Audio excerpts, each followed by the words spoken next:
9वीं कक्षा के सभी छात्रों का मैं स्वागत करती हूँ। पिछली तासिका में हमने रचना विभाग के कहानी लेखन के बारे में अधिक जानकारी प्राप्त की। आज हम व्याकरण घटक में विशेषण के बारे में अधिक जानकारी प्राप्त करेंगे। तो देखिए, विशेषण किसे कहते हैं। शब्द में हम जानते हैं कि विशेषण यानी विशेषता बताने वाले शब्दों को हम विशेषण कहते हैं। विशेषण का शाब्दिक अर्थ है विशेषता बताने वाला शब्द। उदाहरण के तौर पर देखिए, जैसे गाय, सफ़ेद गाय घास चर रही है।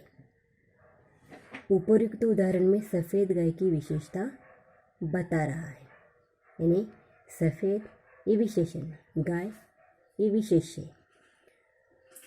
तो विशेषण किसे कहा जाता है। संज्ञा या सर्वनाम की विशेषता, रूप, रंग, गुण, दोष, संख्या या नापतोल बताने वाले शब्दों को विशेषण कहते हैं। जिस संज्ञा या सर्वनाम शब्द की विशेषता बताई जाती है उसे विशेष्य कहते हैं। पहले ऊपर के उदाहरण में हमने देखा सफ़ेद और गाय। विशेषण के भेद। विशेषण के मुख्य 4 भेद हैं। पहला है गुणवाचक विशेषण, दूसरा है संख्यावाचक विशेषण, तीसरा है परिमाणवाचक विशेषण और अंतिम है सार्वनामिक या संकेतवाचक विशेषण। तो देखिए, सबसे पहले हमें गुणवाचक विशेषण की परिभाषा देखेंगे और उसके उदाहरण देखेंगे। गुणवाचक विशेषण किसे कहते हैं। जो विशेषण संज्ञा या सर्वनाम के गुण, दोष, रंग, रूप, आकार आदि को बताते हैं उन्हें गुणवाचक विशेषण कहते हैं। तो देखिए, गुणवाचक विशेषण के उदाहरण हम देखेंगे, जैसे अच्छा, बुरा, मोटा, पतला, ऊंचा। झील में सुंदर कमल खिले हैं। कमल के बारे में विशेषता बताने वाला शब्द कौन सा है। सुंदर। तो सुंदर ये क्या है, विशेषण है। राम बहुत वीर थे। राम बहुत वीर थे।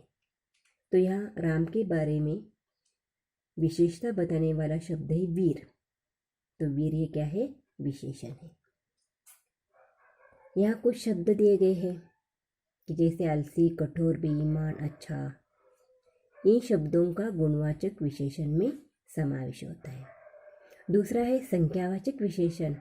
संख्यावाचक विशेषण की परिभाषा हम देखेंगे। संख्यावाचक विशेषण किसे कहते हैं। जो शब्द संज्ञा या सर्वनाम की संख्या का बोध कराते हैं उन्हें संख्यावाचक विशेषण कहलाते हैं। उदाहरण देखिए, 2 लड़के, 5 सेब। मनु को 1 रसगुल्ला दे दो। यानी 1 से लेकर 100 तक, 1000 तक जहाँ संख्या का बोध होता है उसे संख्यावाचक विशेषण कहते हैं। तीसरा प्रकार है परिमाणवाचक विशेषण।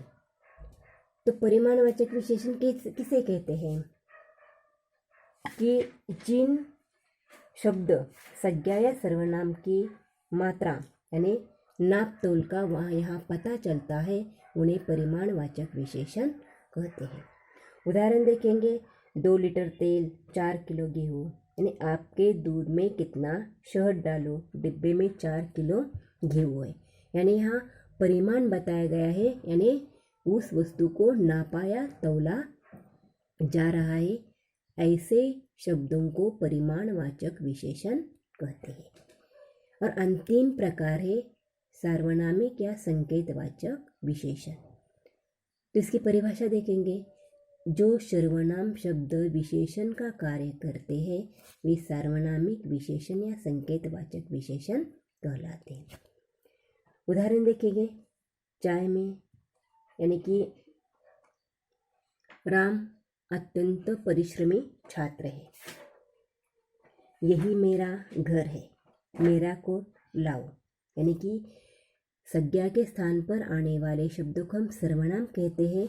उसी तरह सार्वनामिक विशेषण का मतलब है कि सर्वनाम के शब्दों के बारे में विशेषता बताने वाला शब्द उसे सार्वनामिक विशेषण कहते हैं। जैसे कि यह, मेरा, ये, वे, वह, ये जो सर्वनाम के शब्द है इसे सार्वनामिक विशेषण कहते हैं।